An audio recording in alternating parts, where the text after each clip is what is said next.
It seems as though every time there's a new scandal or a new cover-up, they say, hold my beer, I've got one better for you.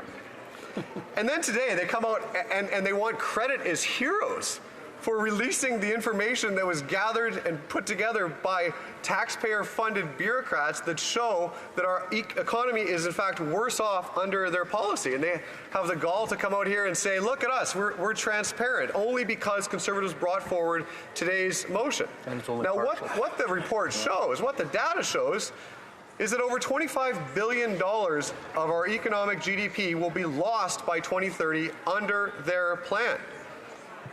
And this doesn't, of course, include all of the other job-killing, radical policy ideas that this government has cooked up over the past 9 years that have destroyed economic growth in Canada. Not only has our GDP per capita declined in 4 consecutive quarters, but Statistics Canada just revealed that Canada's unemployment rate has also increased.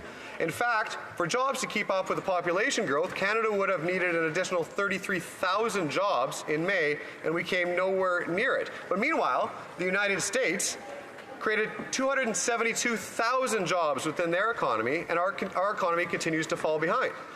And there are warning signs all over the place as long as you're not willing to stick your head in the ground and ignore them. It's obvious that Canadians are struggling, that our economy is sluggish, if growing at all. This is, according to the Statistic Canada, the International Monetary Fund, reports that show just how perilous our falling GDP per capita numbers and problems truly are. We are experiencing the worst per-person income drop in the G7 over the last 5 years. The Americans' GDP per person has grown by more than 8% since 2019, while we have fallen. And if you compare yourself on a state-by-state basis, Canada ranks amongst the poorest states, including places like Alabama. Simply put, our economy is vastly underperforming our greatest competitor, our greatest neighbor, but most importantly, our most integrated trading partner. I wish I could show the chart that shows that growth here in the House, because it truly is staggering. And it's not surprising to see when that separation of GDP per person began. If our economy had simply grown at the average rate, Canadians would be $4,200 richer than this costly coalition has left them. And I think all of my colleagues, I can speak for myself certainly, when I talk to my friends, they know this. They recognize that they, despite having good jobs, are struggling. They're certainly not saving. They are simply falling behind. It's one of the steepest falls in standard of living in the history of our country. We are in a cost of living crisis.